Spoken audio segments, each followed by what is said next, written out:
छत्तीसगढ़ के deputy CM और लोक निर्माण विभाग के मंत्री अरुण साव ने अंबिकापुर नगर निगम को दिया बड़ा सौगात। अंबिकापुर में बनेगा नालंदा परिसर। अरुण साव ने किया भूमि पूजन। 82 करोड़ के निर्माण कार्यों का किया गया है भूमि पूजन और लोकार्पण। पर्यटन मंत्री राजेश अग्रवाल और स्वास्थ्य मंत्री श्याम बिहारी जायसवाल भी हुए शामिल। सरगुजा में 1737 करोड़ रुपए के निर्माण कार्य लोक निर्माण विभाग करेगा। सड़कें होंगी चकाचक। शहर सहित जिले की बदलेगी तस्वीर।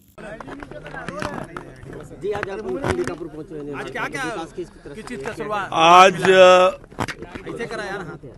विभिन्न विकास कार्यों का लोकार्पण और भूमि पूजन, 82 करोड़ रुपए के विभिन्न कामों का लोकार्पण और भूमि पूजन हुआ है। अटल परिसर का लोकार्पण हुआ है। मैं अंबिकापुर वासियों को, सरगुजा वासियों को इसके लिए बहुत बधाई और शुभकामनाएं देता हूं। नालंदा परिसर के निर्माण के लिए भूमि पूजन हुआ है। ऐसे कई महत्वपूर्ण काम है जिसके लिए लोकार्पण और भूमि पूजन हुआ है। अंबिकापुर शहर को, नगर निगम को विकास के लिए पिछले 23 महीने में 209 करोड़ रुपए की राशि जारी हुई है। हमारी सरकार बनने के बाद अंबिकापुर शहर स्वच्छ बने, सुंदर बने, सुविधापूर्ण बने, इसके लिए हर संभव मदद राज्य सरकार की ओर से हो रहा है। सड़कों के भी मरम्मत का काम, पुनर्निर्माण का काम, नए सड़कों के निर्माण का काम लगातार जारी है। और सरगुजा संभाग में 1737 करोड़ रुपए की प्रशासकीय स्वीकृति लोक निर्माण विभाग से जारी हुई है, जिससे सरगुजा संभाग के सड़कों का अच्छा काम आने वाले समय में होगा।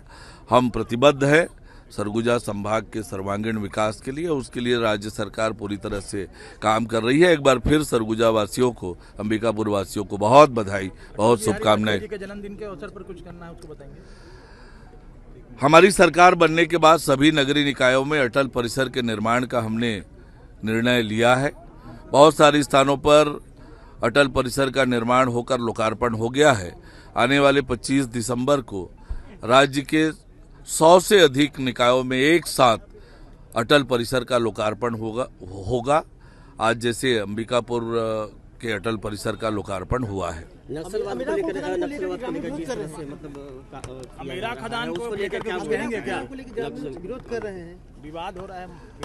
नक्सलवाद पूरी तरह से समाप्त हो, इसके लिए लगातार काम हो रहा है।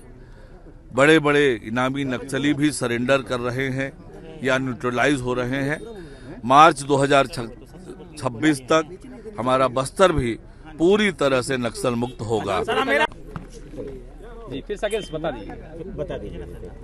आज अंबिकापुर नगर निगम के द्वारा विभिन्न निर्माण कामों का लोकार्पण और भूमि पूजन था। इस अवसर पर प्रदेश के नगरीय निकाय मंत्री उपस्थित थे और वो कार्यक्रम में आए थे। बहुत कम समय में बहुत अच्छा कार्यक्रम हुआ और आने वाला समय में इतनी राशि देने के बावजूद भी अभी मंच पर घोषणा करके गए हैं कि जितनी ज़रूरत रहेगी उससे भी ज़्यादा कहीं राशि की कमी ना होगी, ये कह के गए हैं। मुझे तो पूर्ण विश्वास है। मेरे बने मात्र 9 महीना हो रहा है, उसमें इन्होंने करोड़ों का सौगात दिया है। तो आने वाले समय में अंबिकापुर नगर निगम को और राशि देंगे, ये मुझे पूर्ण उम्मीद है, विश्वास भी है। क्या लगता है अब स्मार्ट सिटी बनने के लिए स्मार्ट सिटी तो उसी तर्ज पर सर्वे के तहत होता है जिसमें कि उसका मानक देखा जाता है। तो अगर हम सही काम करेंगे, जैसे मल्टीप्लेक्स पार्किंग होना चाहिए, उसके लिए शहर को स्वच्छ और सुंदर और क्वालिटी गुणवत्ता युक्त होना चाहिए।